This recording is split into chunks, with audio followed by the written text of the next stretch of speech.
Hello everybody, I hope आप सब healthy होंगे। मैं हूं आपकी biology educator Shivani ma'am. Welcome back to Magnet Brains, जो आपको प्रोवाइड कराता है किंडरगार्टन टू क्लास 12 हर क्लास हर सब्जेक्ट की क्वालिटी एजुकेशन, वो भी बिल्कुल फ्री। जी हाँ, आपने सही सुना, मैग्नेट ब्रेन्स प्रोवाइड कराता है अनपेड सब्सक्रिप्शन। चाहे वो सीबीएसई बोर्ड हो, यूपी बोर्ड हो, बिहार बोर्ड हो या एमपी बोर्ड हो, मैग्नेट ब्रेन्स प्रोवाइड कराता है अनपेड सब्सक्रिप्शन। आपको हर क्लास हर सब्जेक्ट की थ्योरी मिलेगी, टॉपिक वाइज एक्सप्लेनेशंस मिलेंगे और साथ में मिलेंगे ढेर सारे प्रैक्टिस क्वेश्चंस। इतना ही नहीं, आप अवेल कर सकते हैं e notes and E book, जिसकी लिंक डिस्क्रिप्शन बॉक्स में दी है। तो चलते हैं आज की वीडियो की तरफ। आज की वीडियो हमारी class 11th biology unit number 4 that is plant physiology, और इस यूनिट का हम पहला चैप्टर कवर कर रहे हैं जो कि है फोटोसिंथेसिस इन हायर प्लांट्स। आपकी एनसीईआरटी में चैप्टर नंबर 11 है और आज के सेशन में मैं लेकर आई हूँ इस चैप्टर का एक टॉपिक जो कि है फैक्टर्स अफेक्टिंग फोटोसिंथेसिस।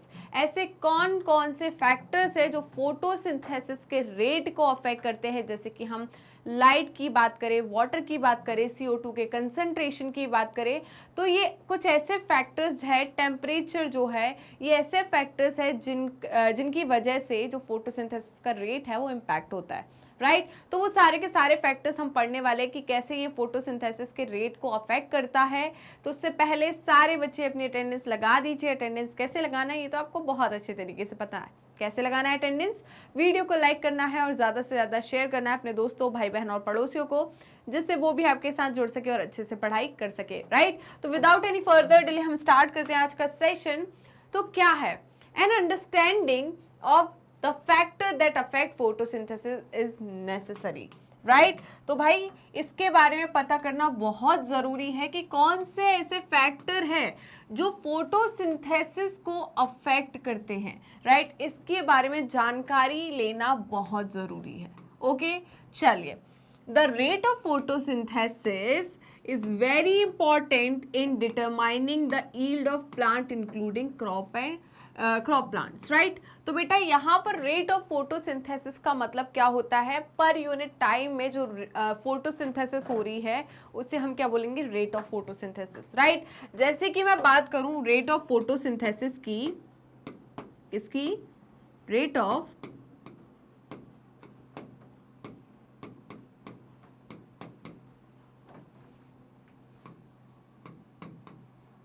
ठीक है, मतलब यहाँ पे फोटोसिंथेसिस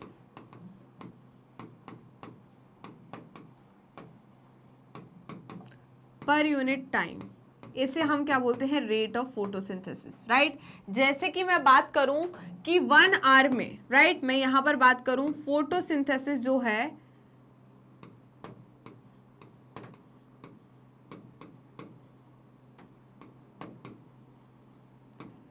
60 मिनट में कितनी हो रही है? 60 इंटू 60 सेकेंड कर देती हूँ मैं। तो ये क्या है कि भाई 1 घंटे में कितनी फोटोसिंथेसिस हो रही है, ये उसके रेट को बताता है, राइट। तो हम ये ना लिख के हम इतना लिख लें, चलेगा, राइट। तो रेट ऑफ फोटोसिंथेसिस क्या होती है? फोटोसिंथेसिस पर यूनिट टाइम, कि कितने टाइम में जो फोटोसिंथेसिस है वो उसका रेट क्या है, वो क्या बता रहा है यहाँ पर? फोटोसिंथेसिस का रेट, राइट। तो जल्दी से इसका स्क्रीनशॉट ले लीजिए, बिना किसी देरी के जल्दी फटाफट बेटा इसका स्क्रीनशॉट ले लीजिए। और जो बच्चे लेट आए हैं वो अपनी अटेंडेंस लगाना बिल्कुल मत भूलेगा। और अटेंडेंस कैसे लगाना है ये तो आपको बहुत अच्छे तरीके से पता है कैसे लगाना है अटेंडेंस। वीडियो को लाइक करना है और लिंक को शेयर करना है अपने दोस्तों, भाई बहन और पड़ोसियों को, जिससे वो भी आपके साथ जुड़ सके, राइट। तो देखिए, फोटोसिंथेसिस किसकी बात कर रहे हैं हम? Photosynthesis is under the influence of several factors. बेटा फैक्टर्स क्या होते हैं जो कि क्या करते हैं? किसी ना किसी प्रकार से फोटोसिंथेसिस पर किसी प्रकार का इम्पैक्ट शो कर रहे हैं, राइट। उन्हें हमने क्या बोला? Photo factors, right. तो ये कुछ ऐसे फैक्टर्स है जो कि फोटोसिंथेसिस को अफेक्ट करते हैं।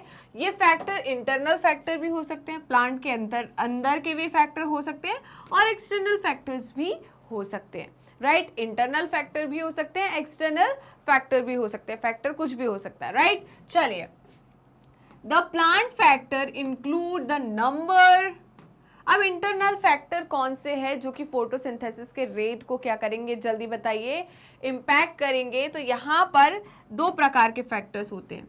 कितने प्रकार के फैक्टर्स होते हैं? दो प्रकार के।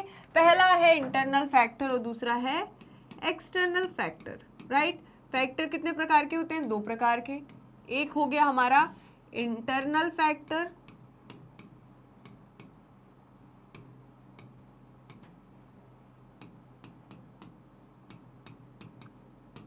और दूसरा हो गया हमारा एक्सटर्नल फैक्टर।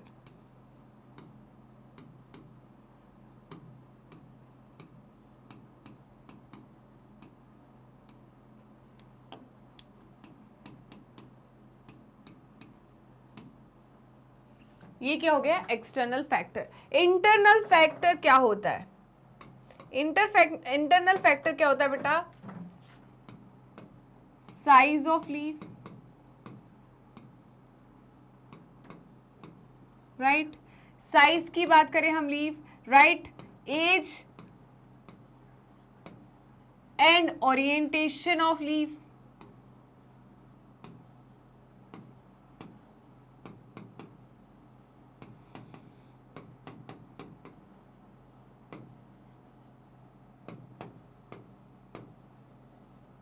ठीक है। Mesophyll cell,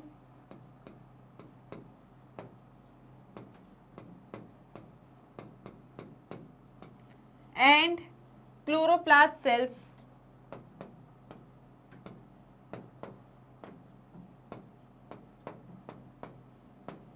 chloroplast. और क्या हो जाएगा आपका?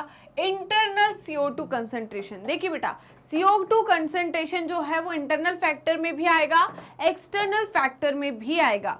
बट यहाँ पर सेल के अंदर हम बात कर रहे हैं, यहाँ पर हम बात कर रहे हैं लीफ के अंदर, प्लांट के अंदर CO2 का क्या कंसंट्रेशन है, तो वो क्या हो जाता है? Internal factor, right. बाहर कंसंट्रेशन ज्यादा है CO2 का, बट सेल के अंदर, या हम बात करें यहाँ पर एक प्लांट के अंदर CO2 का कंसंट्रेशन क्या है, वो भी तो मैटर करता है ना। तो यहाँ पर हम इंटरनल कंसंट्रेशन किसकी बात करते हैं? CO2 की। इंटरनल कंसंट्रेशन ऑफ CO2, और क्या होगा जल्दी बताइए? Amount of chlorophyll. क्या होगा? Amount of chlorophyll. तो ये सारे के सारे क्या हो जाएंगे?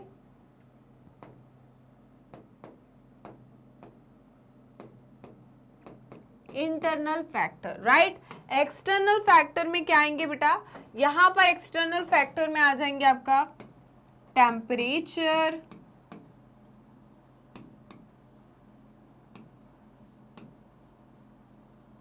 और क्या हो जाएगा आपका? CO2 concentration. कौन सा? Atmospheric CO2 concentration. किसकी बात कर रहे हैं हम? Atmospheric CO2 concentration.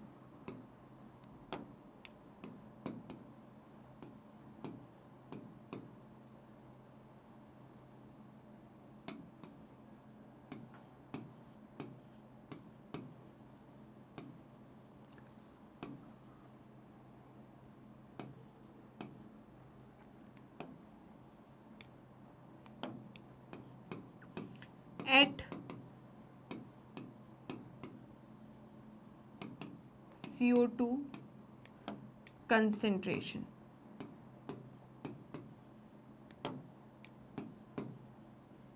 और क्या हो जाएगा? Light, right. और क्या हो जाएगा?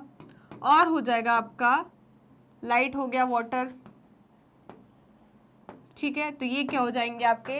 External factors, right. तो इंटरनल फैक्टर में क्या आ गया? नंबर आ गया, राइट। साइज आ गया, यहां नंबर हम लिखना भूल गए, नंबर लिख लेना, ठीक है।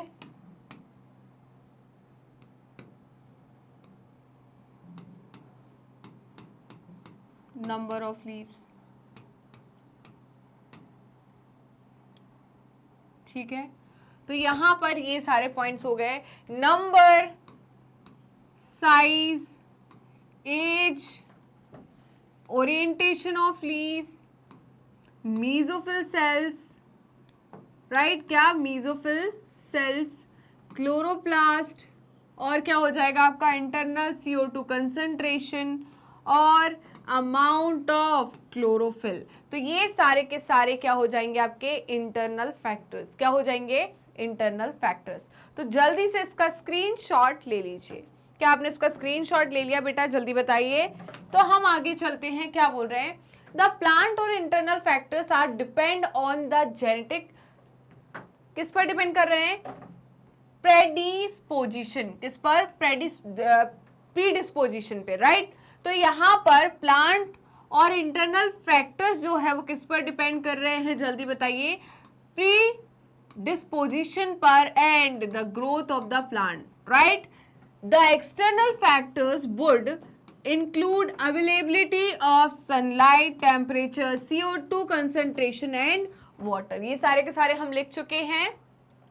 As a plant photosynthesis, all these factors will simultaneously affect its rates, right? तो ऐसा नहीं है कि टेम्परेचर अलग टाइम पे रेट को अफेक्ट करेगा, सनलाइट अलग टाइम पे अफेक्ट करेगा, कंसंट्रेशन जो है CO2 का अफेक्ट टाइम करेगा, अलग टाइम पे करेगा, तो ऐसा नहीं होता, राइट। तो यहाँ पर इनका क्या, साइमल्टेनियसली इन सारे फैक्टर्स का अफेक्ट शो होगा किस पे?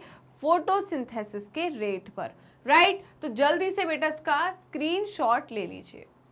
क्या आपने इसका स्क्रीनशॉट ले लिया है? बताइए, तो हम आगे बढ़ जाएं। अब देखिए, हेंस दो several factors interact and simultaneously, thus though several factors interact and simultaneously affect photosynthesis or CO2 fixation, usually one factor is the major cause or is the one that limits the rate। तो यहाँ पर क्या बोल रहे हैं हम कि यहाँ पर बहुत सारे फैक्टर्स हैं जो कि क्या कर रहे हैं? साइमल्टेनियसली फोटोसिंथेसिस के रेट को अफेक्ट कर रहे हैं और CO2 फिक्सेशन को अफेक्ट कर रहे हैं। Usually one factor CO2 fixation, usually one factor is the major cause of the one that limits the rate.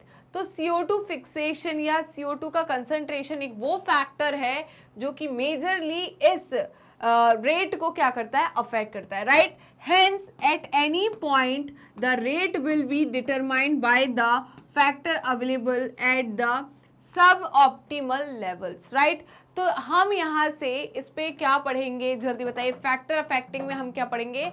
Law of limiting factor. क्या पढ़ेंगे? Law of limiting factor. Law of limiting factor क्या बोलता है? चलिए देखते हैं। उससे पहले जल्दी से इसका स्क्रीनशॉट ले लीजिए। क्या आपने इसका स्क्रीनशॉट ले लिया? बताइए। अब देखिए, इनका कहना है when several factor affect any bio और केमिकल प्रोसेस, बहुत सारे फैक्टर्स, राइट, बहुत सारे फैक्टर्स होते हैं जो कि अफेक्ट करते हैं बायो और केमिकल प्रोसेस को, ओके। तो Blackman in 1905 law of limiting factors come into affect, right. तो भाई Blackman law of limiting factor जो है कब आया है? 1905 में। This states the following. ये क्या बताते? जैसे कि मैं आपको ऑलरेडी समझा चुकी हूँ लॉ ऑफ लिमिटिंग रिएजेंट। मूल कंसेप्ट में मैंने आपको ये बोला है कि मूल कंसेप्ट में आपने लॉ ऑफ लिमिटिंग रिएजेंट को पढ़ा होगा कि वो रिएजेंट जो कि क्या है? कम है, उसी से डिसाइड होगा कि भाई प्रोडक्ट कितना बनना है। क्लियर है? वैसे ही यहाँ पर लॉ ऑफ लिमिटिंग फैक्टर क्या बोलता है? लॉ ऑफ लिमिटिंग फैक्टर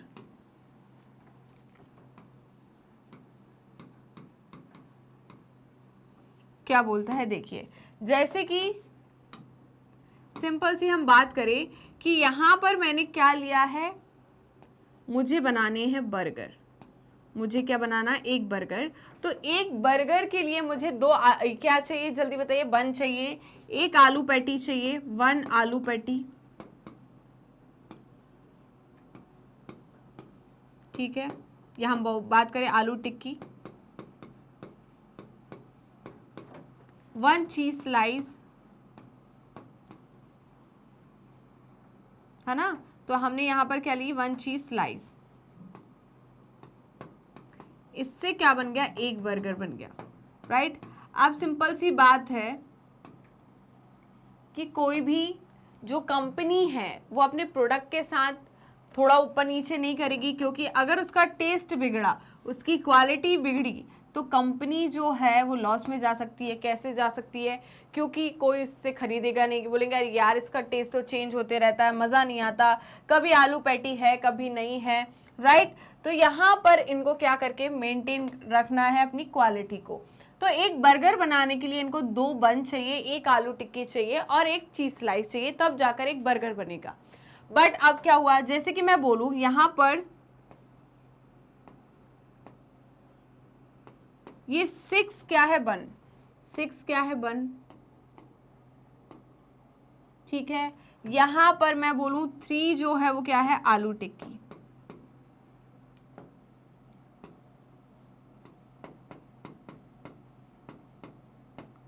ठीक है। और यहां पर 4 चीज स्लाइस है,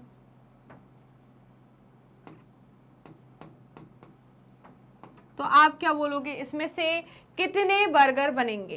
कितने बर्गर बनेंगे? आप बोलोगे मैम यहाँ पर 3 बर्गर बनेंगे, कोई बोलेगा मैम 6 बर्गर बनेंगे, कोई बोलेगा 4 बनेंगे। तो मैंने बोला बेटा एक बर्गर बनाने के लिए 2 बन चाहिए, तो हमें ये बन कितने के लिए सफिशिएंट है? 3 बर्गर बनाने के लिए। क्या 3 बर्गर बनाने के लिए आलू टिक्की सफिशिएंट है? बिल्कुल है। क्या यहाँ पर 4 चीज़ है, बट हमें 4 हम बर्गर बना सकते थे, बट ये फिर क्या हो जाते, लिमिटिंग हो जाते। तो टोटल जो बर्गर बनेंगे वो कितने बनेंगे? 3 बनेंगे। कितने बनेंगे? 3। मतलब यहाँ पर एक से ज्यादा क्या है, लिमिटिंग फैक्टर है। क्या है? एक से ज्यादा लिमिटिंग फैक्टर, राइट। मैं वहीं पर बात करूं, यहाँ पर 10 बन है, क्या बेटा 10 बन है, राइट। और 4 आलू टिक्की है, क्या है? 4 आलू टिक्की है, प्लस 5 क्या है, चीज स्लाइस है। तो आप मुझे बताइए कितने बर्गर बनेंगे, कितने बर्गर बनने चाहिए? तो देखिए 10 बन है तो 5 बन सकते हैं, बट आलू टिक्की कितनी है? 4, और चीज स्लाइस कितनी है? 5। तो 5 तो ये है, बट यहाँ पर आलू टिक्की एक कम पड़ गई, तो हम हमारे बर्गर के साथ किसी भी प्रकार का कॉम्प्रोमाइज नहीं करेंगे उसकी क्वालिटी के साथ। तो जितना काम है उतने में ही हम काम चलाएंगे। तो कितने बनेंगे? 4 बर्गर बनेंगे। कितने बनेंगे? 4 बर्गर बने, राइट। तो यहाँ पर क्या हो रहा है बेटा, जल्दी बताइए, यहाँ पर क्या हुआ है? यहाँ पर इस केस में लॉ ऑफ लिमिटिंग फैक्टर कौन हुआ? जल्दी बताइए, इस केस में लॉ ऑफ लिमिटिंग फैक्टर कौन हो गया? यहाँ पर लॉ ऑफ लिमिटिंग फैक्टर आपका हो जाएगा आलू टिक्की, ठीक है। तो ये क्या है? लॉ ऑफ लिमिटिंग फैक्टर, या ये हम बोले ये क्या है? Limiting factor. ये क्या हो जाएगा? Limiting factor, right. तो ये क्या हो गया बेटा हमारा? Limiting factor. तो जल्दी से बिना किसी देरी के इसका स्क्रीनशॉट ले लीजिए। क्या आपने इसका स्क्रीनशॉट ले लिया? जल्दी बताइए। तो समझ में आ गया कौन लिमिटिंग फैक्टर होगा, कौन नहीं होगा। ओके, तो हम आगे बढ़ जाएं, जल्दी बताइए। अब देखिए, if a chemical process is affected by more than 1 factor, तो इनका कहना है कि अगर केमिकल प्रोसेस जो है एक फैक्टर से ज्यादा से अफेक्ट हो रही है, then its rate will be determined by the factor which is nearest to its minimal value. तो देखिए अभी इन्होंने कहा कि एक से ज्यादा यहाँ पर क्या है? फैक्टर है, जो कि क्या है? लिमिटिंग है। तो जैसे कि मैंने अभी बताया था आपको बर्गर है ना, और एक बर्गर बनाने के लिए हमें 2 बन चाहिए, ठीक है, एक आलू टिक्की चाहिए। तो मैंने यहाँ पर 10 बन ले लिए। कितने बन ले लिए? 10 बन ले लिए, ठीक है। मैंने यहाँ पर 4 आलू टिक्की ले ली,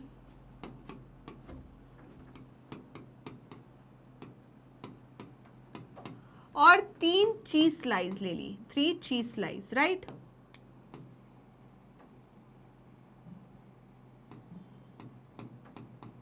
ओके, तो यहां पर देखिए कितने 10 बन है, 4 आलू टिक्की है और 3 क्या है? चीज स्लाइस है। तो टोटल बर्गर कितने बनने चाहिए थे? बनने चाहिए थे कितने? 5, बट नहीं बन पाएंगे क्योंकि 2 यहाँ पर लिमिटिंग है। एक 4 आलू टिक्की है और एक दूसरा जो लिमिटिंग फैक्टर है उसमें 3 चीज है। अब ये दोनों के दोनों लिमिटिंग फैक्टर, इन दोनों में से भी नियरेस्ट मिनिमल वैल्यू पर कौन है? 4 और 3 में से मिनिमल वैल्यू पर कौन है? 3, राइट। तो 3 यहां पर क्या होगा? Limiting factor. इसके हिसाब से जो है वो बर्गर बनेंगे। तो बर्गर कितने बनेंगे? 3, राइट। कितने बनेंगे? 3 बर्गर बनेंगे।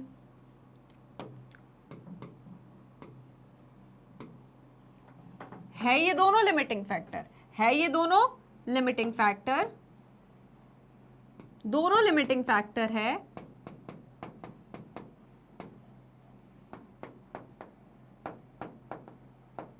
बट ये कौन सा फैक्टर है? ये वो फैक्टर है जो कि प्रेजेंट है अपनी मिनिमल वैल्यू पर।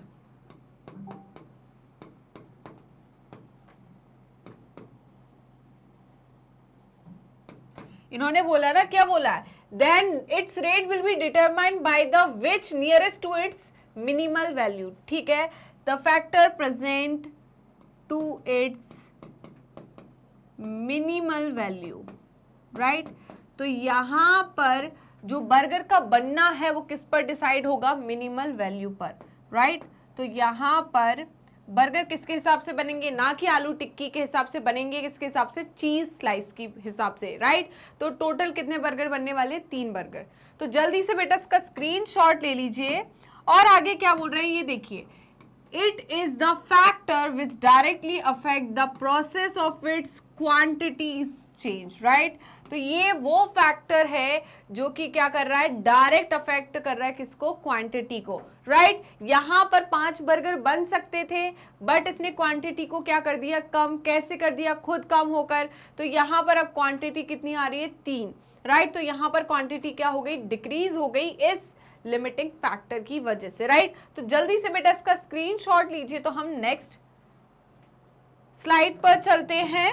तो आप देखिए क्या बोल रहे हैं। For example, despite the presence of green leaf and optimal light and CO2 condition, the plant may not photosynthesis if the temperature is very low. तो देखिए यहाँ पर इनका एक एग्जाम्पल है लॉ ऑफ लिमिटिंग फैक्टर का। वो क्या है कि देखिए यहाँ पर क्या हो रहा है बेटा? लाइट जो प्रेजेंस है, ठीक है, किसका presence? Green leaf, optimal light है, CO2 का कंडीशन है, प्लांट मे नॉट फोटोसिंथेसिस। तो सारी की सारी कंडीशन होने के बाद भी प्लांट फोटोसिंथेसिस नहीं कर रहा। उसका रीजन क्या है? यहाँ पर टेम्परेचर जो है वो सफिशिएंट नहीं है, ऑप्टिमम टेम्परेचर नहीं है। टेम्परेचर क्या है? काफी ज्यादा लो है। तो यहाँ पर टेम्परेचर क्या हो गया? Law of limiting factor, right. मतलब लिमिटिंग फैक्टर ये किसको फॉलो कर रहा है? लॉ ऑफ लिमिटिंग फैक्टर को। Okay, this leaf if given the optimal temperature, इस लीफ को हम ऑप्टिमल टेम्परेचर दे देंगे तो यहाँ पर क्या स्टार्ट हो जाएगी? फोटोसिंथेसिस स्टार्ट हो जाएगी, राइट। तो फोटोसिंथेसिस कब स्टार्ट होगी?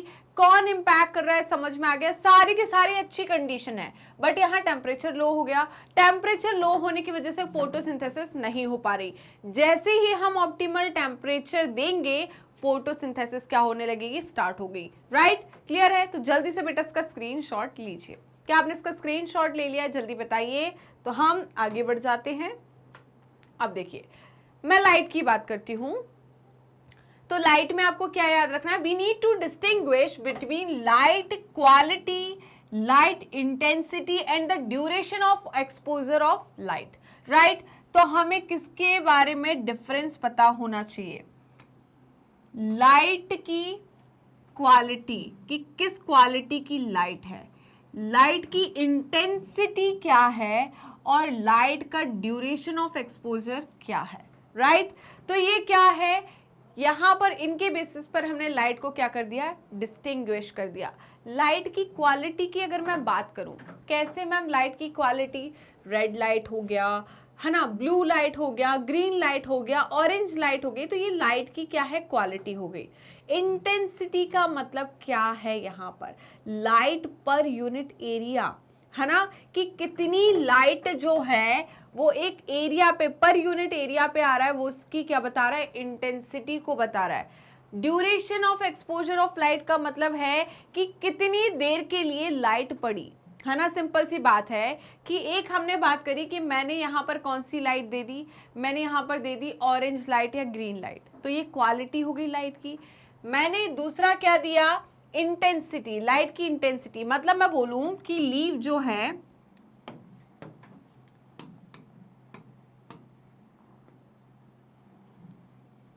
ये क्या बेटा हमारी लीव, तो मैं बोल रही हूं इस सरफेस एरिया पर, इतने एरिया पर, ठीक है, मैंने कितनी लाइट एक्सपोज करी, ठीक है, ये क्या बता रहा है, इंटेंसिटी बता रहा है। ये क्या बता रहा है, इंटेंसिटी। पढ़ा कि नहीं बताइए इंटेंसिटी फिजिक्स में, तो ये क्या होगी, इंटेंसिटी। वहीं पर एक्सपोजर ऑफ ड्यूरेशन का मतलब है चंदा मामा जो है कब ढले हैं और सूर्य देवता कब उदय हुए हैं और उनका उदय होना कितने लंबे टाइम तक है। जैसे कि पता चल रहा है क्लाउड के पीछे छुप जा रहे हैं, है ना, बारिश का सीजन है, ठंडी का सीजन है, बारिश के सीजन में निकल ही नहीं रहे सूर्य देवता, ठीक है, तो वहां पर एक्सपोजर ऑफ लाइट जो है कितनी ड्यूरेशन के लिए है।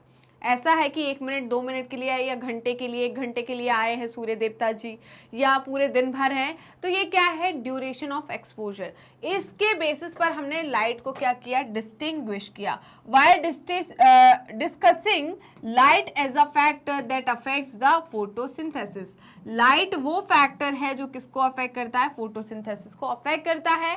There is a linear relationship between incident light and CO2 fixation rate at low light intensities, right? तो यहां पर क्या है बेटा, लीनियर रिलेशन है, किसके बीच में, इंसिडेंट लाइट के बीच में और CO2 के फिक्सेशन के बीच में, राइट? लीनियर रिलेशन का मतलब क्या है, स्ट्रेट लाइन। यहां पर क्या होगा, जल्दी बताइए, इस तरीके का आपको क्या मिलेगा, ग्राफ मिलेगा, राइट? या मैं बोलूं इस तरीके का क्या मिलेगा आपको, ग्राफ, ठीक है। तो ये क्या बता रहा है, लीनियर रिलेशन बता रहा है किसके बारे में, लाइट, इंसिडेंट लाइट और CO2 के फिक्सेशन के at low intensity, low light intensity पर जो है लीनियर रिलेशनशिप बता रहा है किसके बीच में, इंसिडेंट लाइट और CO2 के फिक्सेशन के बीच में। तो जल्दी से बिना किसी देरी के इसका स्क्रीनशॉट ले लीजिए। क्या आपने इसका स्क्रीनशॉट ले लिया, बताइए, तो हम आगे बढ़ जाएं। चलिए अब देखिए बेटा, at higher light intensity gradually the rate does not show further increase as other factor become limiting. तो देखिए इनका कहना है हाई लाइट इंटेंसिटी पर, किस पर, हाई लाइट इंटेंसिटी पर gradually the rate does not show further increase. अब देखिए यहां पर ये क्या बता रहा है, लाइट की इंटेंसिटी को और रेट ऑफ फोटोसिंथेसिस को। तो यहां पर देखिए लो लाइट इंटेंसिटी है, यहां पर हाई की तरफ हम जा रहे हैं। तो देखिए जैसे जैसे हम इंटेंसिटी बढ़ा रहे हैं वैसे वैसे क्या बढ़ रहा है, यहां पर जल्दी बताइए, यहां पर फोटोसिंथेसिस हो रही है, राइट? यहां पर फोटोसिंथेसिस का रेट क्या हो रहा है, बढ़ रहा है। बट अब एक टाइम ऐसे आया कि फोटोसिंथेसिस का रेट हाई लाइट इंटेंसिटी पर क्या हो गया, कांस्टेंट हो गया।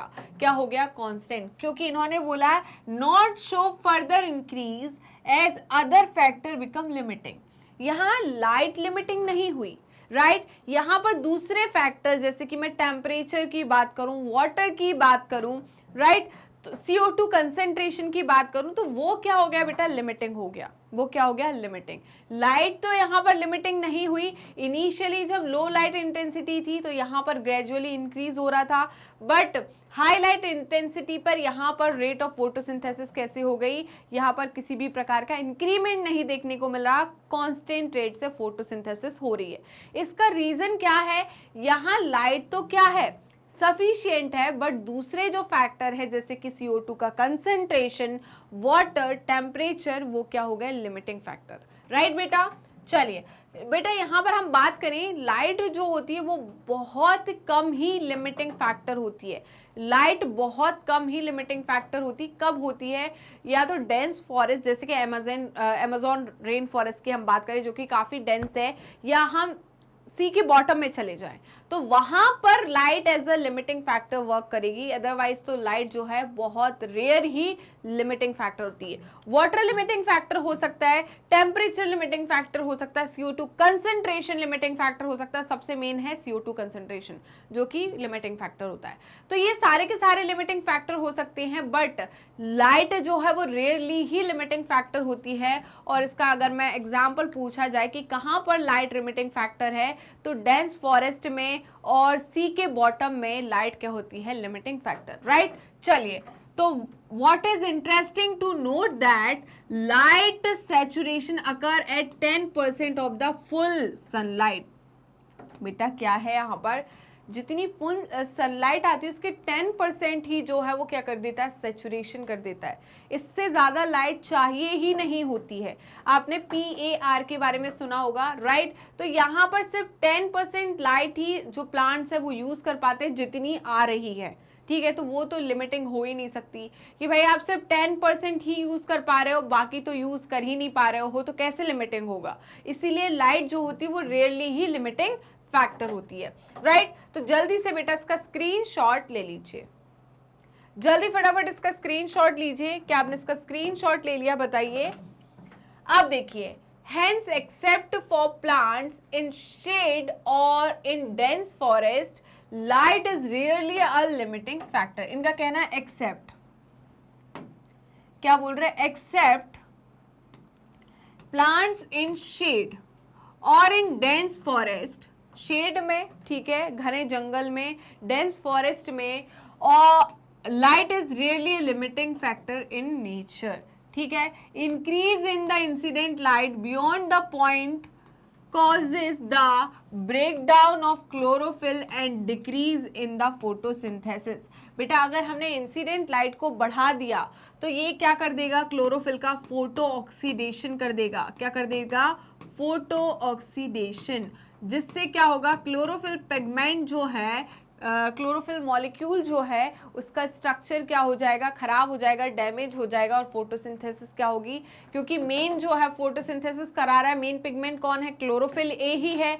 अगर क्लोरोफिल ही खराब हो जाएगा तो फोटोसिंथेसिस हो पाएगी क्या, नहीं हो पाएगी, राइट। तो यहाँ पर हाईलाइट इंटेंसिटी या increase in incident light beyond the point जो है वो क्या कॉज कर रही है, जल्दी बताइए, क्लोरोफिल का ब्रेकडाउन, जो कि जिसे हम क्या कहते हैं, फोटो ऑक्सीडेशन। इसके वजह से क्या हो रहा है बेटा, फोटोसिंथेसिस का जो रेट होगा वो क्या हो जाएगा, डिक्रीज। क्या हो जाएगा, डिक्रीज, राइट। तो जल्दी से इसका स्क्रीनशॉट ले लीजिए।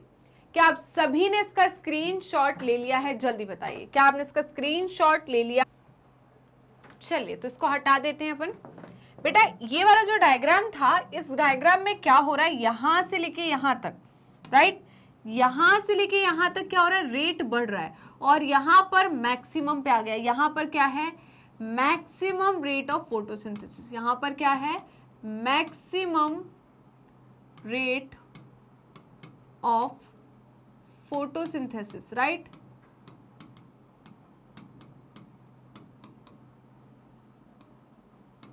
यहाँ पर फोटोसिंथेसिस क्या हो गई, कांस्टेंट। रेट क्या हो गया, कांस्टेंट, क्योंकि यहाँ पर दूसरे फैक्टर है, मतलब जैसे कि CO2, concentration of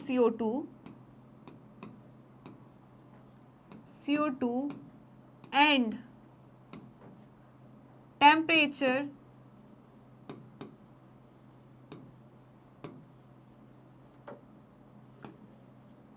must become limiting agent, right, limiting factor. तो यहां पर क्या हुआ बेटा, जल्दी बताइए। यहां सैचुरेशन आ गया, ये क्या है, कांस्टेंट है। यहां पर क्या है, रेट ऑफ फोटोसिंथेसिस क्या है, कांस्टेंट, राइट। क्यों कांस्टेंट है, यहां पर मैक्सिमम है और यहां पर प्रोपोर्शनली इंक्रीज हो रही है।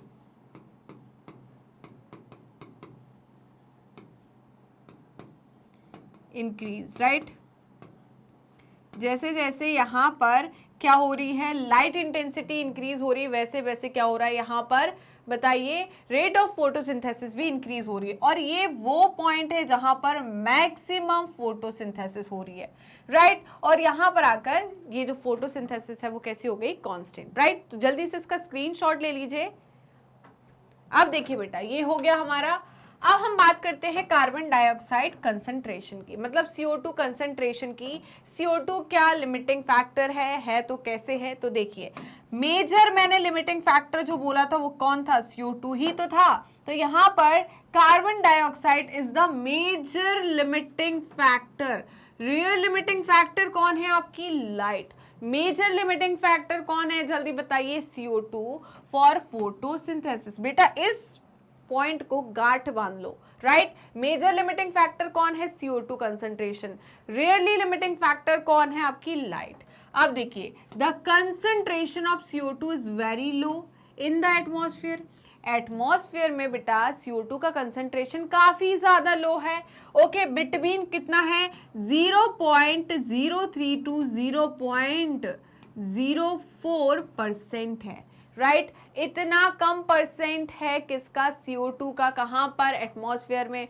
तो बोलने लगेंगे मैम हम बढ़ा देते हैं, फोटोसिंथेसिस रेट बढ़ जाएगा। बेटा उससे और भी तो प्रॉब्लम्स है, राइट। आप पेड़ लगा नहीं रहे हो, CO2 का कंसंट्रेशन बढ़ाए जा रहे हो, तो कैसे फिक्सेशन होगा? नहीं होगा, तो हमारी जान को खतरा है।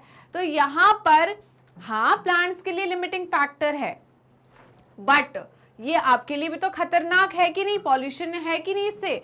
तो यहां पर बेटा, यहां पर मैं क्या बोल रही हूं कि कंसंट्रेशन जो CO2 का है एटमॉस्फेयर में वो काफी ज्यादा लो है। कितना है? 0.03 टू 0.04, इसको याद रखना है, ठीक है। इसीलिए ये क्या है? Major limiting factor. Increase in the concentration up to 0.05% can cause and increase the CO2 fixation rates. Beyond this, the levels can become damaging over longer periods. इन्होंने खुद ही बोल दिया कि हाँ हमारे लिए लिमिटिंग है। हम 0.05% आप कर देते हो तो हम अच्छा खासा CO2 फिक्सेशन कराएंगे, बट अगर इससे ऊपर जाते, इस लेवल से ऊपर जाते, उन्होंने बोला ना beyond this level can be become damaging over larger period, right. तो लॉन्गर पीरियड में अगर आप इससे ज्यादा क्या कर रहे हो?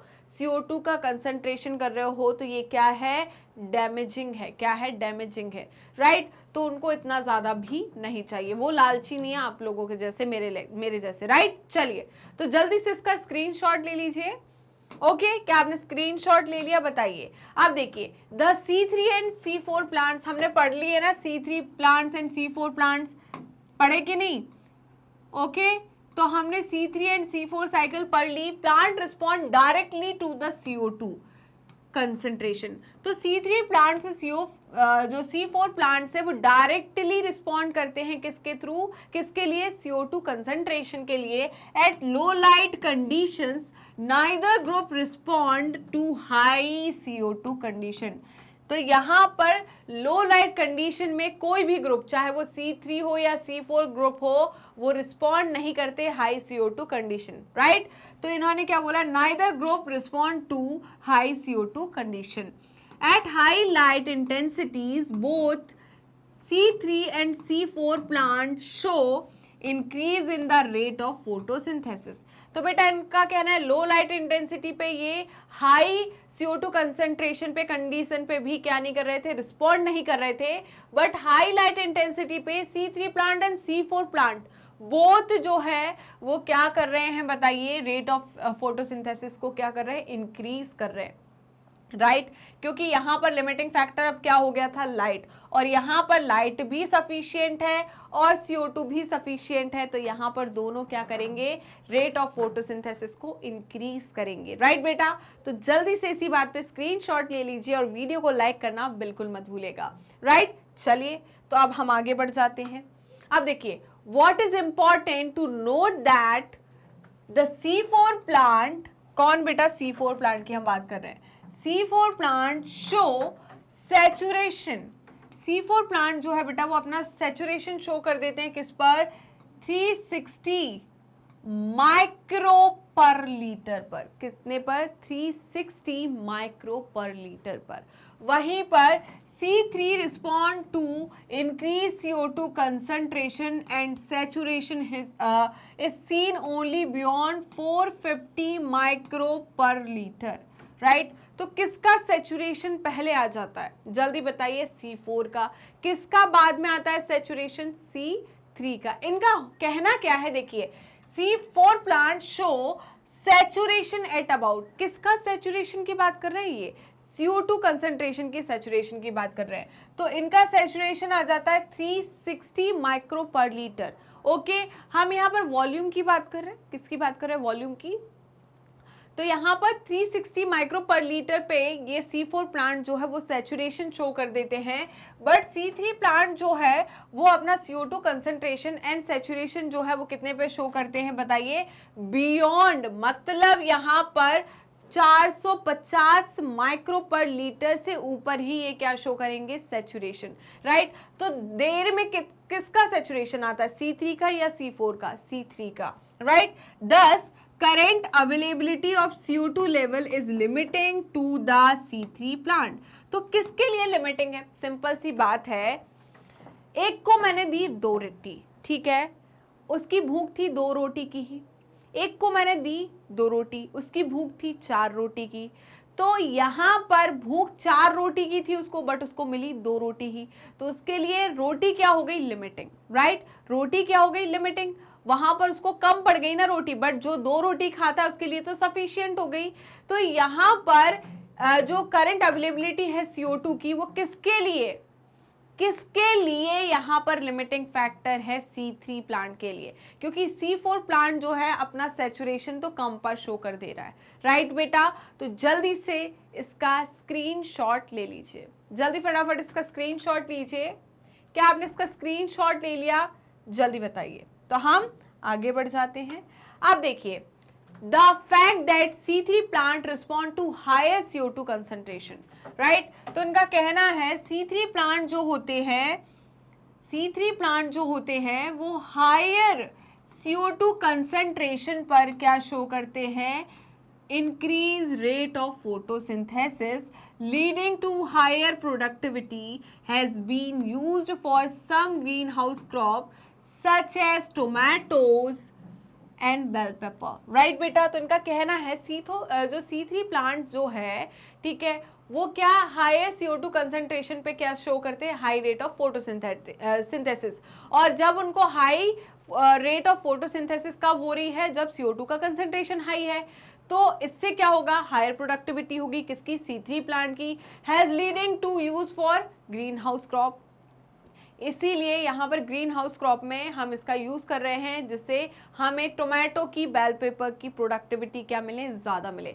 क्या होता है ग्रीन हाउस क्रॉप, तो बेटा होता क्या है, देखिए यहाँ पर क्या कर रहा है, एक मतलब कांच के उसमें पूरे में बॉक्स में प्लांट्स को ग्रो करा रहे हैं, राइट। क्या करा रहे हैं, ग्रो करा रहे हैं, उनको पानी, प्रॉपर पानी दे रहे हैं, और उन पे लाइट पड़ रही है, क्या पड़ रही है, उन पे लाइट, राइट। अब उन पर लाइट जो पड़ रही है, तो यहाँ पर लाइट आ रही, इंफ्रारेड रेडिएशन की वजह से काफी ज्यादा हीटिंग हो रही है अंदर, तो टेम्परेचर बढ़ गया, प्रॉपर लाइट आ रही। ऐसा तो नहीं है कि आपने गाड़ी में बैठे और आपके ग्लास चढ़े हुए गाड़ी के, राइट। तो यहाँ पर ग्लास चढ़े हुए, इसका मतलब ये तो नहीं अंदर लाइट नहीं आएगी, लाइट तो आएगी। अब लाइट आएगी और ग्लास चढ़े हुए, तो टेम्परेचर भी बढ़ेगा, क्या बढ़ेगा, टेम्परेचर भी बढ़ेगा, और आप CO2 रिलीज कर रहे हो, ठीक है, तो यहाँ पर CO2 का कंसंट्रेशन भी बढ़ेगा। क्लियर है या नहीं, जल्दी बताइए। तो यहाँ पर क्या है बेटा, हम किसका यूज कर रहे हैं, जल्दी बताइए। हम यहाँ पर प्रोडक्टिविटी बढ़ाने के लिए किसकी, ग्रीन हाउस की, C3 प्लांट को यहाँ पर यूज करते हैं, right. They are allowed to grow in carbon dioxide enriched environment. तो यहाँ पर हम क्या करते हैं, इस ग्रीन हाउस में क्या करते हैं, एक ऐसा एनवायरमेंट प्रोवाइड करते हैं जो कि क्या हो, कार्बन डाई एनरिच्ड हो, जिससे हमें क्या मिले, हायर यील्ड्स मिले, क्या मिले, हायर यील्ड्स। इतना क्लियर हुआ या नहीं, जल्दी बताइए। तो स्क्रीनशॉट ले लिया इसका। देखिए मैं आपको ग्रीन हाउस क्रॉप दिखाती हूँ, ठीक है। ग्रीन हाउस कैसा होता है, आपने पॉली हाउस वगैरह देखे होंगे, इस तरीके के ग्रीन हाउस देखे, राइट। तो यहाँ पर क्या होती है, सही, बिल्कुल सही तरीके से लाइट आ रही है, दिख रही है, अंदर टेम्परेचर बढ़ रहा है, यहाँ पर अच्छी खासी CO2 यहाँ पर दी जा रही है। अब यहाँ पर CO2 का कंसंट्रेशन अच्छा खासा है, तो देखिए कितनी अच्छी बेल पेपर की प्रोडक्टिविटी हो रही है, राइट। क्लियर है। तो यहाँ पर ये क्या है, ग्रीन हाउस क्रॉप्स हैं। क्या है, ग्रीन हाउस क्रॉप, जैसे कि टोमेटो हो गया, बेल पेपर हो गया। बेल पेपर मतलब पता है ना सबको, शिमला मिर्च, राइट, पीली, ये लाल वाली, है ना, तो इनको हम क्या बोलते हैं, बेल पेपर। चलिए तो जल्दी से इसका स्क्रीनशॉट ले लीजिए। क्या आपने स्क्रीनशॉट ले लिया, तो ये क्या है, ग्रीन हाउस, और ये क्या है, ग्रीन हाउस क्रॉप। ओके, चलिए बेटा आगे बढ़े। अब देखिए नेक्स्ट जो लिमिटिंग फैक्टर है वो क्या है, टेम्परेचर। क्या है बाबू, टेम्परेचर। तो टेम्परेचर कैसे, देखिए लिमिटिंग फैक्टर है, the dark reactions being enzymatic are temperature controlled. बेटा देखिए यहां पर हमने बोला था बायोसिंथेटिक रिएक्शन, जिसमें हम किसका फॉर्मेशन करते हैं, हम फॉर्मेशन करते हैं हमारे ग्लूकोज का, राइट। तो यहाँ पर ये बायोसिंथेटिक प्रोसेस में या फेज में काफ़ी ज़्यादा एंजाइमेटिक रिएक्शंस होती है, और एंजाइम जो होते हैं टेम्परेचर डिपेंडेंट होते हैं, राइट। इनका एक स्पेसिफिक टेम्परेचर होता है। लाइट रिएक्शन में हमने बोला था कि ज़्यादा लाइट होगी, टेम्परेचर ज़्यादा होगा तो क्या होगा, प्रॉब्लम हो जाएगी, ठीक है। तो यहाँ पर डार्क रिएक्शन जो है, बायो सिंथेटिक फेज जो है, कौन सा, बायोसिंथेटिक फेज, या हम बोले इसको कार्बन रिएक्शन, बायोसिंथेटिक फेज जो है, ओके बेटा। इस बायोसिंथेटिक फेज में क्या होती है, काफी सारे एंजाइम्स इन्वॉल्व होते हैं, जैसे कि हमने पढ़ा था केल्विन साइकिल में, राइट।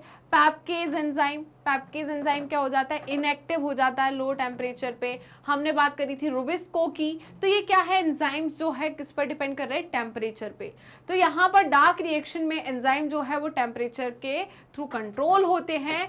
दो light reactions are also temperature sensitive. मैंने बोला था लाइट रिएक्शन भी क्या है, टेम्परेचर सेंसिटिव है, okay. They are affected to much lesser extent, okay. यहाँ पर ये लाइट जो है वो भी किसको अफेक्ट कर रही है, लाइट रिएक्शन को भी अफेक्ट कर रही है, मच और लेस, ठीक है, बट कर तो रही है। तो इसी बात पे जल्दी से इसका स्क्रीनशॉट ले लीजिए। क्या आपने इसका स्क्रीनशॉट ले लिया, जल्दी बताइए, क्या आपने स्क्रीनशॉट ले लिया, बताइए। अब देखिए, the C4 plants respond to higher temperatures. C4 plant जो होता है बेटा, सैलिनिटी एरिया पे, ड्रॉट कंडीशन में, जहां पर ट्रॉपिकल ऐसी एरिया जो ड्राई एरिया है, हाई टेम्परेचर है, उस कंडीशन में कौन से प्लांट्स ग्रो करते हैं, C4 प्लांट्स, जहां पर टेम्परेचर क्या होता है, हाई टेम्परेचर। तो C4 प्लांट्स जो है higher temperature and show high rate of photosynthesis, ठीक है। हाई टेम्परेचर पे हाई रेट ऑफ फोटोसिंथेसिस कौन शो करते हैं, C4 plant. While C3 plants have much lower temperature optimum, right. यहाँ पर C3 प्लांट का जो ऑप्टिमम टेम्परेचर है वो काफी ज्यादा लो है। ये हाई टेम्परेचर पे क्या शो करने लगते हैं, फोटो रेस्पिरेशन। C3 प्लांट जो है वो हाई टेम्परेचर पे फोटो रेस्पिरेशन शो करने लगते हैं, जो कि एक मेटाबॉलिक वेस्ट है, राइट, क्लियर है। वहीं पर C4 प्लांट जो है वो high temperature, high rate of photosynthesis को शो करते हैं। अब देखिए, the temperature optimum for photosynthesis of different plants also depend on the habitat that they are adapted, right. तो बेटा C4 प्लांट जो है वो हाई टेम्परेचर के लिए ही अडप्ट हुए हैं। वो सैलिनिटी वाले एरिया में, जहां पर हाई टेम्परेचर, ऐसे ट्रॉपिकल एरिया जहां पर टेम्परेचर काफी ज्यादा हाई है, उसी जगह पर अच्छे से ग्रो करते हैं, राइट। उन्होंने अपने आप को अडप्ट किया, क्योंकि C3 प्लांट वहां पर ग्रो नहीं कर पा रहे थे, वो फोटो रेस्पिरेशन शो कर रहे थे। तो C4 प्लांट ने अपने आप को अडप्ट किया है, राइट। यहाँ पर प्लांट्स ने अपने आप को अडप्ट किया और C4 में कन्वर्ट हुए, ठीक है। तो यहाँ पर हैबिटेट के बेसिस पर भी क्या डिपेंड कर रहा है, टेम्परेचर का, मतलब rate of photosynthesis, right. Tropical plants, किसकी बात कर रहे हैं हम, ट्रॉपिकल प्लांट्स की, हैव हायर टेम्परेचर ऑप्टिमम। अभी मैंने बोला था ट्रॉपिकल प्लांट्स जैसे कि C4 plants, then the plants adapted the temperature climates, right.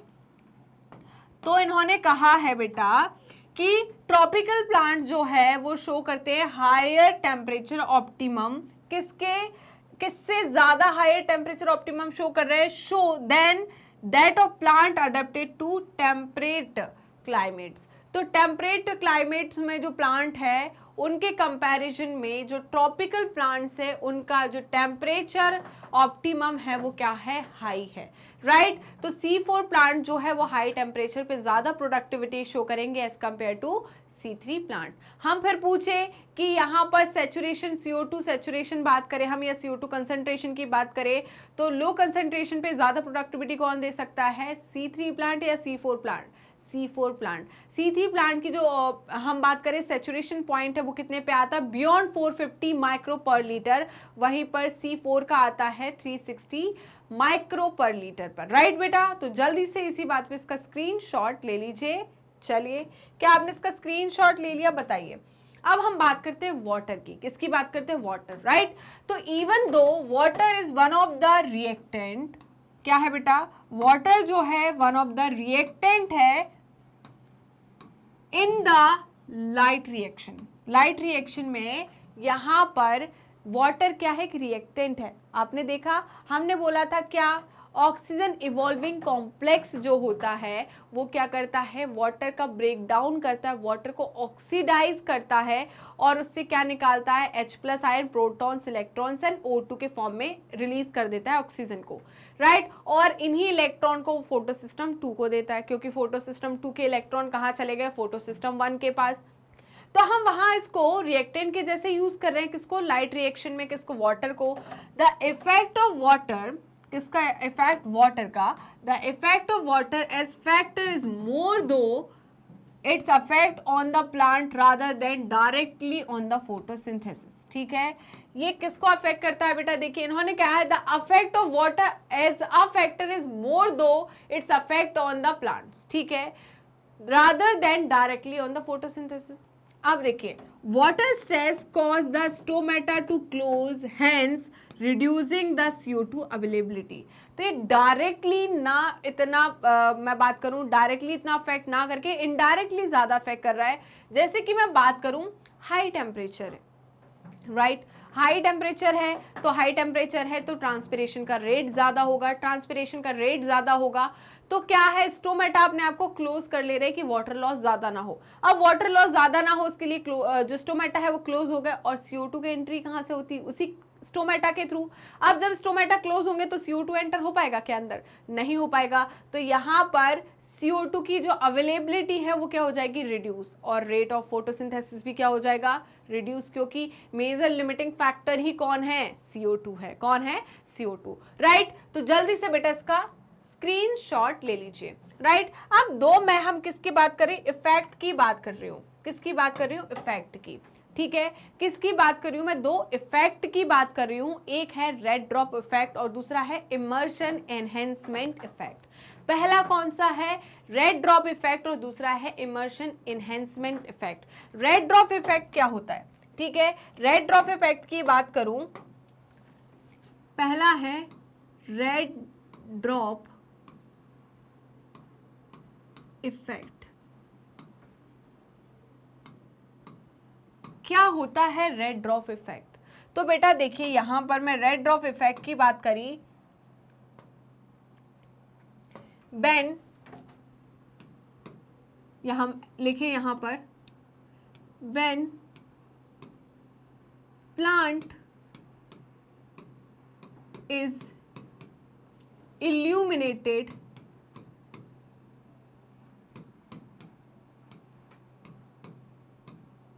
with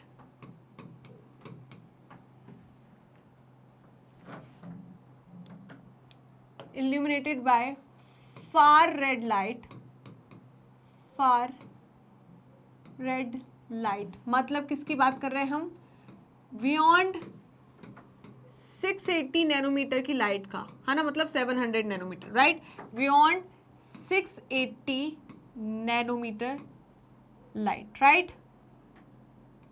अब हम बात करें, ये हम किसकी बात कर रहे हैं, अप्रोक्स 700 नैनोमीटर की। अब इस कंडीशन में क्या होगा, इस कंडीशन में सिर्फ आपको कौन सी लाइट मिल रही है, 700 नैनोमीटर की मिल रही है, बियॉन्ड 680 की मतलब 700 नैनोमीटर की। तो इस कंडीशन में क्या होगा, सिर्फ साइक्लिक फोटोफॉस्फोराइलेशन होगा, नॉन साइक्लिक फोटोफॉस्फोराइलेशन नहीं होगा। क्योंकि नॉन साइक्लिक फोटोफॉस्फोराइलेशन कब होता है, जब 680 नैनोमीटर की लाइट आती है, राइट, क्लियर है। तो यहां पर क्या हो रहा है, ओनली साइक्लिक फोटोफॉस्फोराइलेशन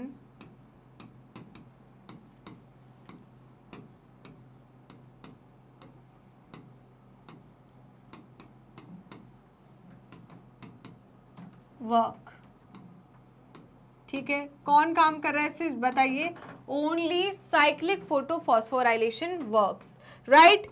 अब यहां पर क्या होगा, सिर्फ क्या बनेगा, ओनली तो हमने देखा है कि बेटा साइक्लिक फोटोफॉस्फोराइलेशन में सिर्फ क्या बनता है, एटीपी बनता है। तो यहां पर क्या होगा, ओनली एटीपी प्रोड्यूस, यहां पर सिर्फ क्या बनेगा, एटीपी बनेगा। क्या बनेगा, ओनली एटीपी प्रोड्यूस, राइट। तो यहां पर क्या होगा, इससे क्या होगा, इससे क्या हो रहा है, सिर्फ एटीपी बन रहा है। तो यहां पर फोटो सिस्टम की एफिशिएंसी क्या हो रही, decrease, right, decrease photo system efficiency, photo system efficiency.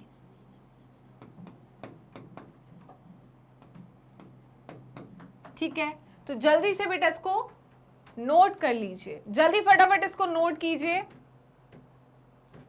क्या आपने नोट कर लिया, क्या आपने नोट कर लिया, जल्दी बताइए। तो अब नेक्स्ट जो है वो कौन सा है, इमर्शन एनहेंसमेंट इफेक्ट। पहला हो गया रेड ड्रॉप इफेक्ट, दूसरा है immersion enhancement effect.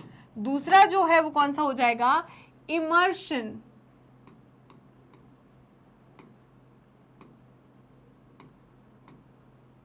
Enhancement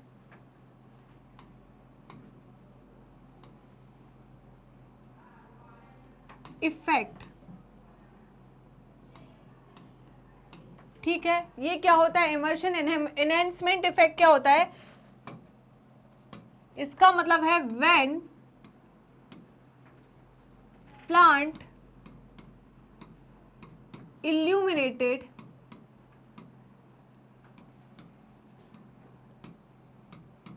with red light, right.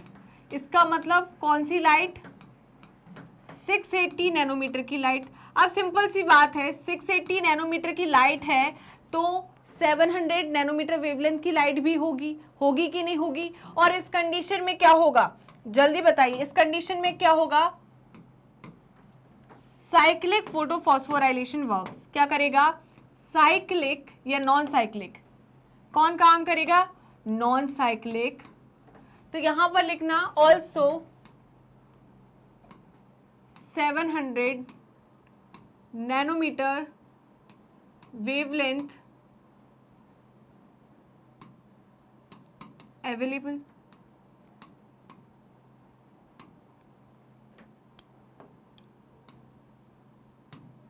ठीक है, अवेलेबल होगी, राइट। तो यहां पर कौन करेगा काम, कौन करेगा, नॉन साइक्लिक, क्योंकि नॉन साइक्लिक में कौन कौन इन्वॉल्व होता है, photo system 1 and photo system 2 दोनों काम करते हैं। तो non cyclic photophosphorylation work,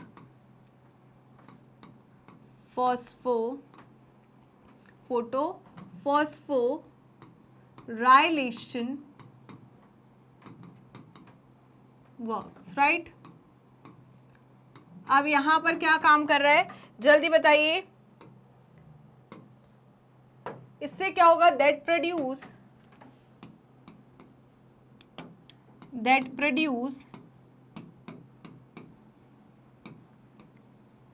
ATP and NADPH both।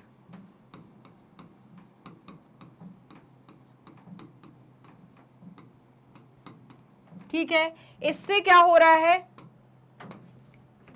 इससे क्या हो रहा है, जल्दी बताइए, इंक्रीज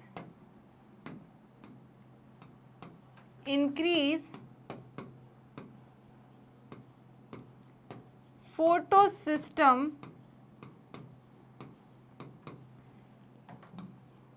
एफिशिएंसी। इसमें क्या हो रहा है, फोटो सिस्टम की एफिशिएंसी क्या हो रही है बेटा, इंक्रीज हो रही है, राइट। तो रेड ड्रॉप इफेक्ट, ड्रॉप मतलब कम होना, ठीक है, गिरना। तो वहां पर ड्रॉप हो रहा था क्योंकि वहां पर सिर्फ एटीपी बन रहा था, यहां पर एनहेंस हो रहा है क्योंकि एटीपी के साथ एनएडीपीएच भी बन रहा है, राइट। तो इमर्शन एनहेंसमेंट इफेक्ट क्या होता है, रेड ड्रॉप इफेक्ट क्या होता है, समझ में आ गया, जल्दी बताइए। तो यहां पर हमारा ये पार्ट कंप्लीट हो गया था, राइट। तो अब देखिए, besides water stress also makes leaf wilt, मतलब कैसे कर लेते हैं ये, दस रिड्यूसिंग द सरफेस एरिया, मोड़ लेते हैं अंदर की तरफ, जिससे क्या हो, सरफेस एरिया कम हो जाए for leaf and their metabolic activities as well. तो ये क्या होता है, जब वाटर स्ट्रेस कंडीशन होती है तो अपनी लीफ को विल्ड कर लेते हैं, क्या कर लेते हैं, मोड़ लेते हैं, मुरझा लेते हैं, तो जिससे क्या हो, सरफेस एरिया कम हो जाएगा, सरफेस एरिया कम हो जाएगा तो ट्रांसपिरेशन का रेट कम हो जाएगा, और अपनी मेटाबॉलिक एक्टिविटीज को भी क्या कर लेते हैं, कम कर लेते हैं उस टाइम के लिए, जिससे क्या हो, यहाँ पर वाटर का लॉस ज्यादा ना हो, डिहाइड्रेशन ना हो, राइट। तो जल्दी से बेटा इसका स्क्रीनशॉट ले लीजिए।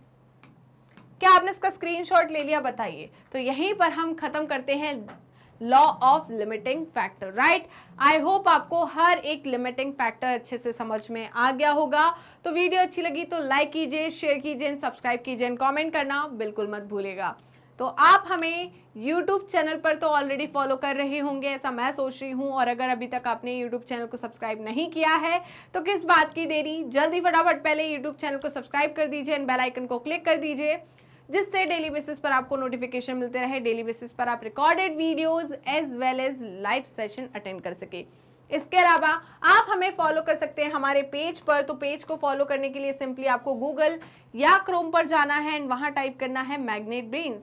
जैसे ही आप मैग्नेट ब्रेन्स टाइप करोगे तो आपको इस टाइप का एक पेज ओपन होगा। इस पेज में किंडरगार्टन टू क्लास 12 क्लास तक की कंप्लीट कोर्स की प्लेलिस्ट अवेलेबल है, specially 11th and 12th class के लिए। यहाँ पर आपको स्ट्रीम वाइज प्लेलिस्ट अवेलेबल होने वाली है, जैसे कि science stream, commerce stream, humanities stream.